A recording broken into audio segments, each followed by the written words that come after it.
歡迎收睇《Walter 經濟學》。今日咧想同大家講下關於葉秀亮咧。我知好多觀眾嘅個反應會點噶啦。佢一定話：喂，阿水哥，你一個禮拜講3次葉秀亮。係啊，因為我見到有啲新嘢咧，我覺得值得再同大家講下噶。不過啱啱琴日啦就6·4 36週年啦。平日我盡量就唔講政治嘅。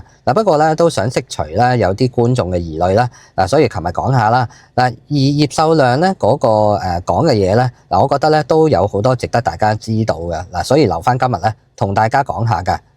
今日咧我會根據咧阿葉秀亮接受卓見名家嘅訪問內容咧，再加埋我一啲揾咗嘅數據啊，同埋咧佢同信報分析師咧阿呂子毅咧，我比對翻咧，其實講好多嘢咧都不謀而合嘅。同埋咧有一啲咧關於阿葉秀亮啦，佢咧親自咧講翻佢自己嘅投資心得，同埋未來個職場咧會唔會因為 AI 大翻轉咧？仲有佢都拆解咗一啲咧關於地產 agent 嘅謊言嘅。仲有咧就係咧佢話咧地產 agent 咧就梗係會呃人噶啦。如果你信佢咧，就真係咧自己各安天命啊，自求多福啊。同埋咧佢亦都大膽預測咧，政府同埋半公營機構咧係有機會要大裁員噶。而家大家咧打工仔咧，可能咧嗰個工時啦、人工啦，全部咧都要跟住減嘅。佢都有咧反駁翻咧，佢話自己唔係末日博士嚟嘅。點解咧？今集咧會詳細同大家講下嘅。喺開始之前咧，希望大家幫手 like 下條片啦 ，share 埋俾朋友 ，subscribe 我 channel， 撳埋個鐘仔，都可以咧隨時咧 super fans 咧大力支持嘅。仲有 YouTube 會員啦，歡迎大家啦自由加入啦。多謝大家嘅支持。首先講下咧，葉秀亮成日都俾人叫末日博士嘅。今次咧正面去回應翻呢一個網民嘅指控啦。佢話咧而家個樓價咧已經係升咗250% 嘅，跌翻30% 咧，其實咧都仲係好少啊。起碼咧要跌翻50% 咧，佢覺得先至叫正常啊。佢叫大家咧即係用翻一個平常心啦，用翻一個常識咧去諗下啦，呢個問題咧就好容易咧就明白咧點解咧要跌翻起碼50% 嘅。咁咧，差餉估價私樓咧嗰個售價指數咧，2020年大概202點左右啦，去到2021咧第3季咧就去到398點噶啦。中原 CCL 啦，我哋都見到啦，一樣都係升咗好多嘅。個租金回報咧，由金融海嘯之後咧4厘幾咧，就一路咧跌到去咧2021年咧就高峰嗰陣咧就得翻1.8% 嘅啫。咁佢都有講翻兩句咧，就話咧地產 agent 成日話俾你聽咧，個回報率咧係有3厘以上嘅。但係全部都係一啲咧所謂嘅極端例子嚟嘅。根本咧就而家咧最多咧都係講緊咧2厘左右嘅啫。如果以基本嗰個資產定價公式咧，租金除價格咧就等於個回報率嘅，即係咧如果個目標回報率咧要上翻去3.5% 咧，簡單啲嚟講就係調翻轉個公式咧去除翻咧個樓價咧起碼咧就要跌翻1半以上嘅。葉教授啦都補充咧就話市場咧係唔會剛剛好咧跌到合理嘅水平咧就會停噶。肯定咧會跌多過嗰個合理水平噶。原因咧就係因為咧個樓市個成交節奏咧就好慢嘅。驚恐情緒咧一爆嘅時候咧個樓價咧就會跌到散晒噶啦。冇得咧就話夠啊，唔好再跌啊。個市場咧就唔係任由咧邊個話咧停啦就停啦。就唔係話咧可以去到邊度就停嘅。所以咧就冇辦法可以即時去止血嘅。加上咧好多嘅中型嘅投資者咧可以用槓桿噶嘛。跌穿咗咧就要被逼斬倉噶咯。攞翻啲錢咧就要去還錢啦。簡單嚟講咧就係葉教授成日都叫我哋咧睇翻呢個97年啊都要跌70%嘅。而家冇可能咧係跌咁少咧就完噶。咁佢就即係好似啦，而家佢講呢一段咧，我覺得咧係有啲隔空回應翻吳明德教授喎。另外咧，佢都提到咧，好多人講到咧嗰個建築成本咧係6000蚊呢個迷思啊。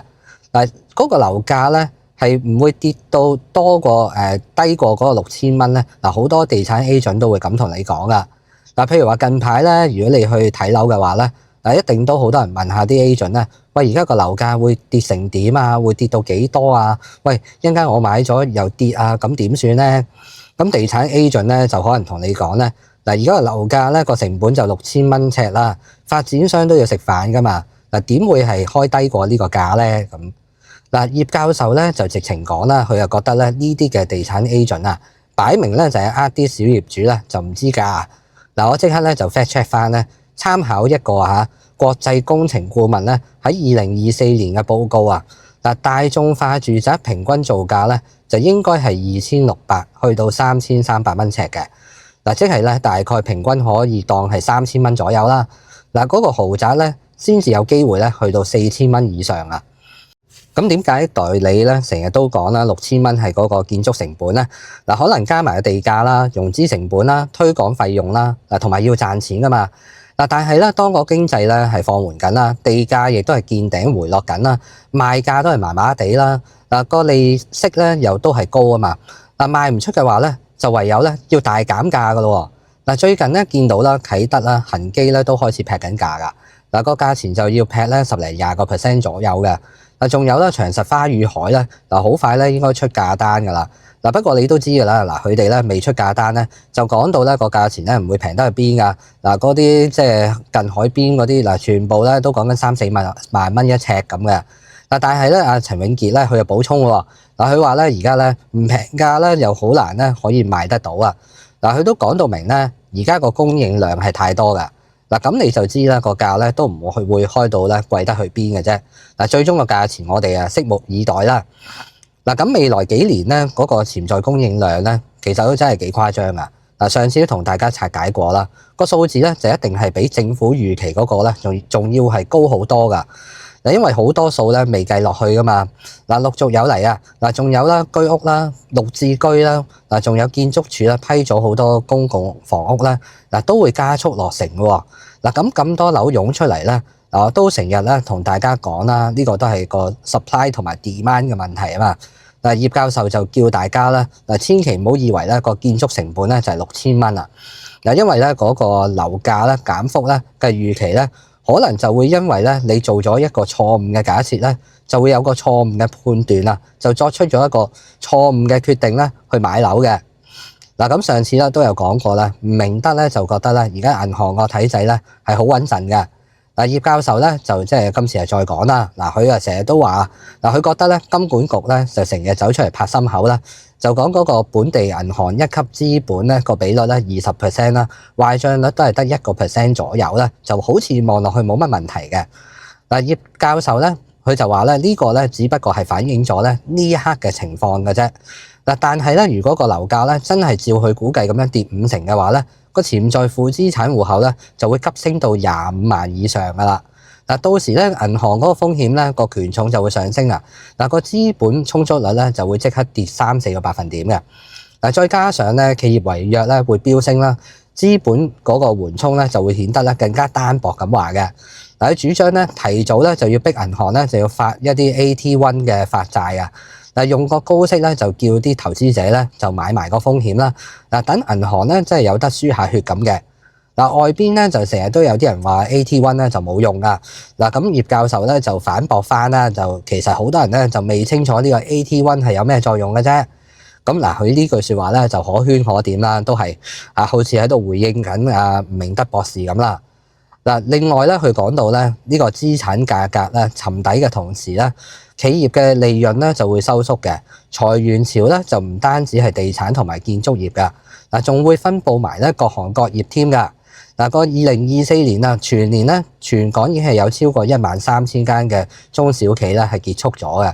嗱，個失業率咧表面上都係3%，但其實咧就有好多人咧都處於喺一個咧叫做潛失業嘅狀態。嗱，簡單嚟講就係開工不足咁啦。嗱，人工可能咧有機會又要打折嘅。嗱，同埋佢見到咧，即係呢個情況咧係不斷擴大緊嘅喎。嗱，咁葉教授咧，佢基於即係見到呢個情況咧，嗱佢都提出咗一啲嘅解決辦法啦。嗱，譬如我上次都講過啦，譬如話會唔會要推出咩4天制啊？嗱，每個禮拜返4日，但係就8折出糧。嗱，甚至佢話咧，如果嚴重起上嚟咧，可能咧係只能夠返3日工嘅啫。咁就個出糧咧就可能咧要打6折嘅。嗱，不過我補充啦，就係我覺得咧就唔係個個行業咧可以4日制啊。嗱，office 嗰啲啊比較可以做得到啦。嗱，服務性行業咧好難咁樣搞啊，因為本身咧一嚟又唔夠人啦。嗱，除非咧真係做到好多啲咩自動化機械人啊、點餐啊、送餐啊咁樣啦，即係咧全部都要可以咁先得㗎。咁個人手咧就可以減啲啦。嗱，咁葉教授咧都解釋咧點解唔好直接裁員咧？嗱，佢覺得咧即係保住個營業額先啦，嗱先保到個消費啦，咁啊個企業咧都唔想見到每日咧個人流更加少嘅。嗱，咁又要提升翻嗰個效率啦，就要用啲科學化嘅方法啦，即係都係我頭先講嗰啲咩 AI 啊咁啊嗰啲咁嘅嘢啦。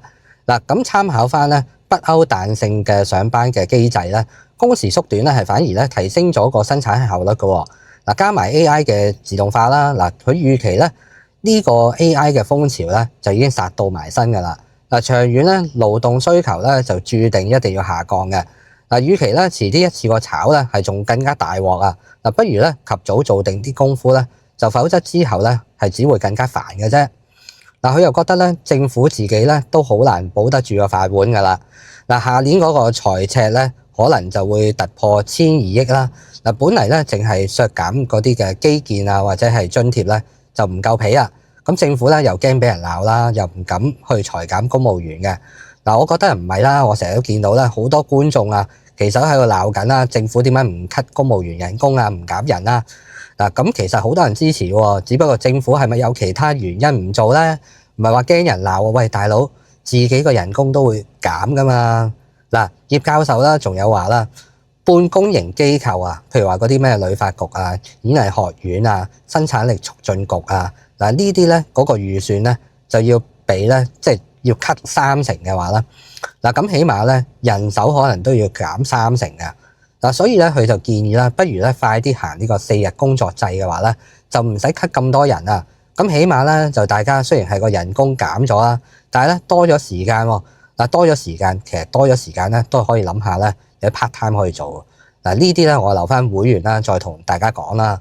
咁啊，如果真係唔使 cut 咁多人嘅話咧，就唔使個失業率咧升得咁犀利喎。嗱，咁好多人話啦，話 AI 都係初初起步嘅啫。嗱，葉秀亮咧，佢直接舉個例子啦，就話啦，嗱個銀行嗰個 call centre 咁啦，而家已經係用嗰啲生成式嘅 AI 咧，就接咗80%嘅查詢噶啦。嗱，律師行啦都用 GPT 啦去草擬啲合約啦。嗱，Julia 嘅律師咧，其實而家咧都唔使做咁多嘢噶，個工時咧都起碼慳咗一半噶啦。嗱，仲有內地服務廠啦，佢哋用嗰啲機械臂啦，同埋視覺辨識啦。嗱，呢啲視覺辨識同埋機械臂都係一啲新嘅自動化技術咧。嗱，3個工人咧就可能頂翻咧以前係10幾個人咧嗰個產能噶啦。嗱，我諗唔止添啦，譬如話嗰啲 programmer 啊、designer 啊，其實而家都好高危嘅。嗱，editor 都係添啦。嗱，呢啲嘅即係 AI 咧，係特別咧，而家已經係做得幾好下噶啦。嗱，呢啲根本就即係好多基層嘅員工咧，可能慢慢咧都真係冇咁多嘅需要喎。嗱，反而咧係要有翻啲人咧去 monitor 住啲 AI 咧點樣去運作咧。嗱，呢個可能咧仲更加重要啲添嘅。嗱，佢又再預測咧3年之後咧嗰啲嘅 AI 工具啊，嗱而家都望落去都好貴咁啦，好似嗱個月費咧有機會咧起碼跌一半㗎。咁好多人手咧就會因此咧被淘汰㗎啦。嗱，如果再唔盡快咧減工時咧，同埋增加技術培訓嘅話咧，大量嘅中層白領咧就可能被失業㗎咯。嗱，葉教授啦，佢再講啦，就係譬如話90年代嘅時候咧，大家咧都要返6日啊、7日啊加班咁嘅。嗱，去到而家就即係越嚟越少啦，收尾係6日啦，跟住又有長短週啦，跟住又5日工作天啦。嗱，嗰個生產力咧，因為提升咗啦，咁就大家咧都可以咧返5日就 OK 咯。咁去到 AI 時代咧，其實咧每個人咧就只係需要咧返4日或者3日咧就已經夠噶啦。嗱，呢個係個歷史嘅自然嘅演進咧，就冇得返轉頭嘅。嗱，咁其實我都同意啊，因為咧好似我自己公司咁咧，嗱而家 AI 咧真係咧用好多啦，方便好多啦，同埋咧啲工具啊本身咧都好平嘅。嗱，啲工具可能講緊咧就1000幾百蚊咧一個咧。嗱，你開個 ChatGPT Pro 咁嚟計啊，其實就200蚊美金啊嘛。嗱，好似都幾貴咁喎。嗱，個月都要俾嘅。嗱，但係你要請一個人咧，都唔止200蚊美金啦，起碼都1-2萬蚊港幣噶嘛。嗱，已經咧講緊1-2萬蚊港幣係買到好多嘅 AI 工具翻嚟噶啦嘛。嗱，呢啲咧我就留翻咧，即係之後啊喺個會員嗰度啦，再同大家即係分享多啲啦。即係究竟我係點樣做咧咁嗱？對於即係有好多網民啊，亦都批評佢咧，喂係咪靠估啊？又唱淡啊，去呃 like 啊咁咧。嗱，葉秀良咧今次咧都強烈反駁嘅。嗱，佢就話啦，即係每一次樓市咧個走勢咧，都係用一啲嘅科學化嘅方法啦，用一啲實證嘅分析咧去推出嚟嘅。嗱，就唔係靠估啊。嗱，分享翻咧，即係自己喺2009年咧就已經喺新加坡咧入咗市嘅。嗱，買咗4層樓啦。嗱，當時咧嗰個租金回報率咧係去到6-7厘嘅，係完全唔使貼錢啦。嗱，就算租唔出咧都頂得住啊！嗱，因為個供款額咧都係好少嘅啫。嗱，佢就覺得咧，即係租金咧可以 cover 翻咧個利息啦同本金啦。嗱，咁樣先至係合理嘅入市價嚟嘅。嗱，就唔係淨係睇咧嗰個價錢咧係跌幾多咧，仲要睇翻咧嗰個回報咧係咪合理咧，先至可以入市嘅。嗱，佢好清楚咧就講啦，就話要睇3樣嘢啦。嗱，第一就係嗰個租金 cover 嘅供款啊。嗱，租金最低限度咧都要頂到咧個利息咧，再加一半嘅本金嘅。嗱，如果做唔到咧，就唔叫投資啊，嗰啲係賭博嘅啫。嗱，第二樣嘢咧就係個槓桿上限咧，佢覺得就唔好多過40%喎。嗱，個樓價如果跌一半咧，都未去到負資產。嗱，咁我覺得咧就即係比較保守咗啲嘅。嗱，亦都唔係咁容易做到啦。尤其香港啲樓咧都咁貴噶嘛，同新加坡咧就冇得比嘅。新加坡嗰啲樓就真係平嘅。咁香港樓咧，嗱，你話要做到60%嘅樓價咧，即係淨係做40%按揭咁咧，就真係唔係個個咧可以俾得起嘅。但仲有咧，佢又覺得咧要同不同嘅區域啊，同類嘅城市咧，嗰個回報率咧要去做個比較啊。嗱，佢就譬如話用新加坡咧做個 benchmark 咁去計啦。嗱，如果新加坡咧都仍然係有4厘以上嘅回報咧，點解香港係得2厘咧？嗱，佢覺得咧起碼咧個回報率咧要去翻4厘咧，先至係值得投資嘅。嗱，咁佢再次咧就提醒翻大家咧，地產 agent 咧就最中意咧去拎啲咧最極端嘅個案咧，去同你講啦，就扮咧即係嗰個係平均值嚟嘅。咁佢即係提醒大家咧，一定要 fact check 多啲咧，睇下係咪真係咁樣啊。咁最後咧，阿葉教授咧佢都有啲補充嘅，佢就話見到咧之前個樓價有危險啦，就一路咧提醒住大家啦，有呢個風險啦。嗱，佢就唔係睇淡嘅，佢係講事實嘅啫。嗱，即係咧，即係冇佢其實咧係冇預測過咧個樓市係幾時真係開始跌嘅。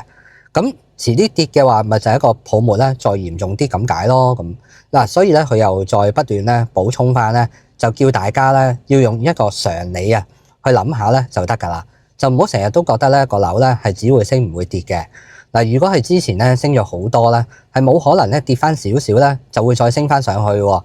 嗱，佢覺得大家咧就太過唔明白啊嗰個樓市嘅週期啊，同埋咧希望大家咧盡快要面對嘅現實咧，要諗翻一啲咧實質嘅解決辦法咧，就唔好咧齋坐喺度就寄望個樓市咧會突然間轉向啊。嗱，即係咧個風險管理咧要再做好啲啦，做多啲啦，再審慎少少嘅。嗱，其實呢點我都同意嘅。嗱，我成日睇啲觀眾嘅留言咧，就好多人覺得啦，葉教授咧就好多嘢誇大咗啊！嗱，甚至咧有人覺得佢居心不良啦，或覺得點會跌咁多啊？嗱，今集咧我就唔會再重複翻阿葉教授咧點樣計嗰啲數出嚟㗎啦。嗱，有興趣可以睇翻我之前咧講關於阿葉教授咧嗱嗰個公式係點樣計嘅咧？嗱，又或者咧睇下咧我講翻咧阿呂子毅啊。嗱，遲啲我都會再補充翻多啲佢嘅資料啊！嗱，因為咧呂子毅咧都不斷咧再有更新咗啦，用唔同嘅模型啊，去評估翻咧嗰個樓價咧應該係要跌幾多啦。嗱，同埋咧佢認為啦，其實佢同阿葉教授咧所講嘅都好相似喎。嗱，佢認為咧起碼都係要跌50%喎。喺而家個價再跌50%，咁啊即係起碼要再跌多30幾個%，咁即係咧都貼近差唔多70%嘅喎。嗱。香港人咧有時都幾得意啊！我覺得咧，唔知點解成日都話要買咗樓先結婚啊！嗱，又話買樓咧先至可以安居樂業咁啊！嗱，我就不嬲都唔係咁同意咧咁樣去計嗰條數嘅。嗱，當然我明白啦，大家覺得磚頭某程度上係一種即係投資工具啊嘛。嗱，同埋咧，即係我都成日都語重心長咁樣勸大家咧，就未來香港嘅炒賣咧就已經完咗㗎啦。嗱，起碼10年8年咧都冇乜嘢可以俾你炒賣嘅。嗱，如果你有嘢喺手咧，頂得住幾十年咧，咁啊當然冇乜問題嘅。嗱，但係好多人就話啦，即係個股市係咁升㗎嘛，個股市好勁喎，係咪應該炒股啊？嗱，我都係嗰句啦，嗱，真係投資咧，而家就真係有太多工具啦，就唔一定要買香港嘢噶嘛。嗱，出邊仲有好多機會嘅，正如咧嗱，有啲觀眾咧中意炒股咁咧，嗱可以學下去炒美股嘅喎。嗱，而家買開美股嘅朋友咧，我見個個都翻唔到轉頭啊！點解咧？係因為咧好多嘅機制上咧係比港股好啊！嗱，買開咗咧就唔會再翻嚟咧炒港股噶啦。嗱，真係咧之後搵一集啦，就再同大家咧講下呢個股票呢個話題嘅。嗱，今集講到呢度都差唔多啦。Water 經濟學咧，下一集再同大家去傾另一個議題。記得 comment、like、share 啦，開埋個鐘仔啦。行有餘力就可以加入我 YouTube 頻道會員，咁啊俾我更加大嘅動力嘅。咁希望咧大家舉手之勞就而家幫我撳個 like 啦，咁啊同埋撳埋個訂閱啦。咁啊希望幫我個頻道快速成長。嗱，咁啊都多謝好多人嘅關心啦，話我咧即係成日病啊咁樣。係啊，我都病得幾多下噶。呢9個月咧。做呢個頻道我都起碼斷咗3次咧，係有1-2個禮拜，每一次都有1-2個禮拜唔更新咁啊。咁但係今次咧，點解病住都要做咧？我就覺得咧就唔可以俾自己咧懶惰落去嘅。咁啊，既然咧係一個即係好似一個責任咁樣咧，而家每一日都錄片咧，我希望咧自己咧 keep 翻住呢個 frequency 咧，就每一日咧至少都出到1條片嘅。